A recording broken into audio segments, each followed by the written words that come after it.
السلام علیکم دوستو، آج ہم پڑھیں گے دیا شنکر نسیم اور ان کی مثنوی دارالخلافت زین الملوک میں بقولی کا پہنچنا اور وزیر ہو کر تاج الملوک کی تلاش میں رہنا۔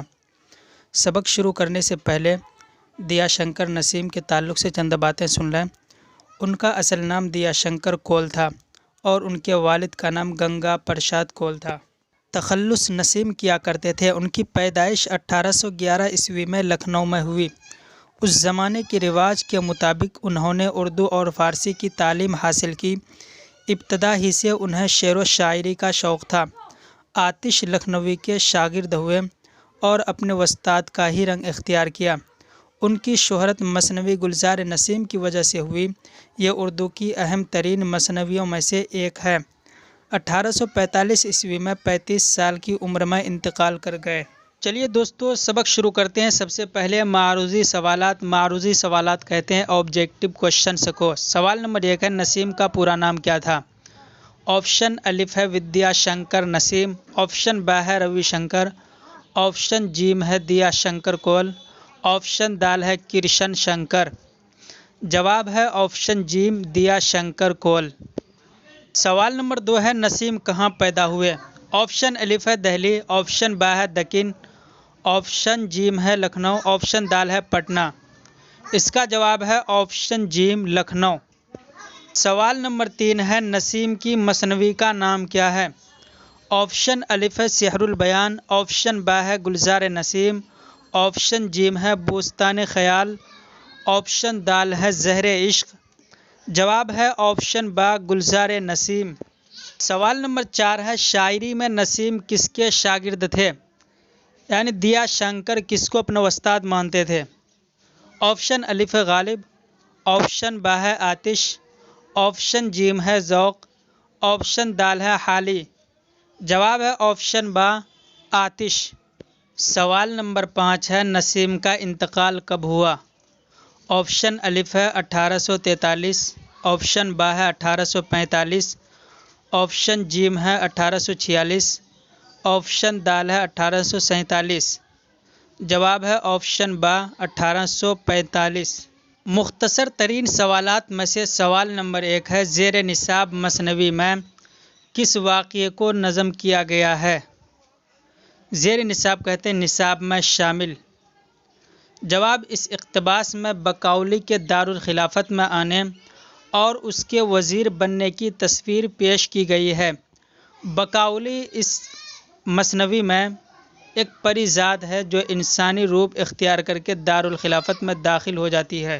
مختصر ترین سوالات میں سے سوال نمبر 2 ہے، نسیم کا پورا نام کیا تھا؟ جواب، نسیم کا پورا نام دیا شنکر کول تھا۔ سوال نمبر 3 ہے، نسیم کی پیدائش کب ہوئی؟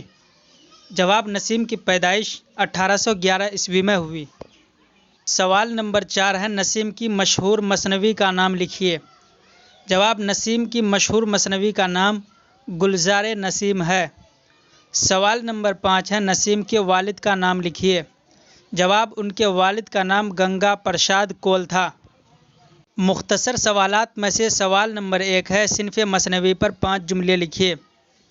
جواب، مثنوی نظم کا وہ پیکر ہے جس میں ہر شعر کے دونوں مصرعے ہم قافیہ ہوں، لیکن ہر شعر کے بعد قافیہ بدلتا جائے۔ اردو میں یہ صنف فارسی کی دین ہے، کیونکہ فارسی میں اس صنف سے بڑا کام لیا گیا ہے۔ فارسی مثنویوں کو اردو مثنویوں سے کہیں زیادہ شہرت حاصل ہوئی، جبکہ اردو مثنویوں کو غزل جیسی بھی مقبولیت نصیب نہ ہو سکی۔ سوال نمبر 2 ہے، بقولی اپنے محبوب کی تلاش کے لیے کیا کیا کرتی ہے؟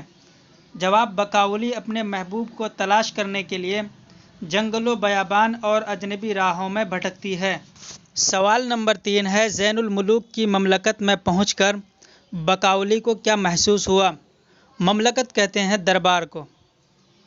جواب، بقولی جب بادشاہ زین الملوک کی مملکت میں داخل ہوتی ہے تو یہاں کا منظر ہی کچھ اور دیکھتی ہے۔ یہاں ہر طرف خوشی کے چہچہے تھے، باغ میں شگوفے کھل رہے تھے۔ تب اسے معلوم ہوا کہ وہ جسے تلاش کر رہی ہے وہ اسی جگہ موجود ہے۔ سوال نمبر 4 ہے، نسیم کی مختصر سوانح لکھیے۔ سوانح کہتے ہیں بایوگرافی کو۔ جواب: نسیم کا اصل نام دیا شنکر کول تھا۔ یہ کشمیری پنڈت تھے۔ ان کی جائے پیدائش لکھنؤ ہے۔ ان کی ابتدائی تعلیم اردو اور فارسی میں ہوئی۔ ابتدا ہی سے انہیں شعر و شاعری سے لگاؤ تھا۔ آتش لکھنوی کے شاگرد ہوئے۔ 1845 عیسوی میں انتقال کر گئے۔ سوال نمبر 5 ہے، بقاؤلی کے کردار پر 5 جملے لکھیے۔ جواب: بقاؤلی ایک پری زاد ہے جو بہت ہی خوبصورت ہے۔ اسے تاج الملوک سے محبت ہو جاتی ہے۔ اچانک وہ غائب ہو جاتا ہے۔ بقاؤلی اسے تلاش کرنے کے لیے جنگل و بیابان کو چھان ڈالتی ہے۔ پھر کسی طرح وہ بادشاہ زین الملوک کے دربار میں داخل ہو جاتی ہے۔ طویل سوالات میں سے سوال نمبر 1 ہے، زیر نصاب مثنوی کا خلاصہ لکھیے۔ جواب: مثنوی گلزار نسیم کے اس اقتباس میں بقاؤلی کے بادشاہ زین الملوک کے دربار میں آنے اور غیر معمولی و سحر انگیز شخصیت کی وجہ سے وزیر بننے کی تصویر کشی کی گئی ہے۔ پھر وہ اپنے محبوب کو تلاش کرتی ہے۔ یہاں بقاؤلی کی پریشانی کا بھی ذکر کیا گیا ہے۔ وہ جنگل و بیابان اور اجنبی راہوں میں اپنے محبوب کو تلاش کرتے ہوئے زین الملوک کی مملکت میں داخل ہو جاتی ہے تو یہاں کا منظر ہی کچھ اور دیکھتی ہے۔ ہر طرف خوشیاں ہیں، باغ میں شگوفے کھل رہے ہیں۔ اسے بتایا گیا تھا کہ جسے وہ تلاش کر رہی ہے وہ اسی جگہ موجود ہے۔ اس نے پری زاد ہوتے ہوئے ایک آدمی ذات کی ہیئت بنا لی۔ پھر سلطان کی آتی ہوئی سواری کے سامنے کھڑی ہو گئی۔ وہ اپنے آپ کو ابن فیروز بتا کر بادشاہ کو متاثر کر دیتی ہے۔ بادشاہ اسے اپنے دربار میں وزیر مقرر کر لیتا ہے۔ طویل سوالات میں سے سوال نمبر 2 ہے، دیا شنکر نسیم کے حالات پر تفصیلی روشنی ڈالیے، یعنی تفصیل کے ساتھ لکھیے۔ جواب: ان کا اصل نام دیا شنکر کول تھا۔ تخلص نسیم کیا کرتے تھے۔ ان کی پیدائش 1811 عیسوی میں لکھنؤ میں ہوئی۔ اس زمانے میں اردو اور فارسی تعلیم حاصل کرنے کا رواج تھا، چنانچہ انہوں نے بھی حاصل کی۔ ابتدا ہی سے انہیں شعر و شاعری کا شوق تھا۔ آتش لکھنوی کے شاگرد ہوئے۔ اپنے استاد ہی کا رنگ اختیار کیا۔ ان کی شہرت کی وجہ گلزار نسیم ہے۔ یہ اردو کی اہم ترین مثنویوں میں سے ایک ہے۔ نسیم کے ساتھ عمر نے وفا نہ کی۔ 1845 عیسوی میں انتقال کر گئے۔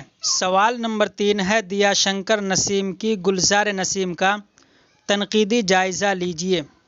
جواب: گلزار نسیم کا شمار اردو کے اہم ترین مثنویوں میں ہوتا ہے۔ ہندو مسلم کی بھی عکاسی اس میں ایک خاص انداز سے ہوئی ہے۔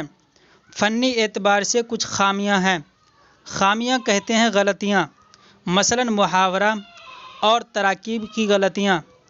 چند خامیوں کے باوجود اپنی اہمیت آپ رکھتی ہے۔ ویڈیو پسند آئے تو لائک کیجیے، شیئر کیجیے، سبسکرائب کیجیے۔ السلام علیکم۔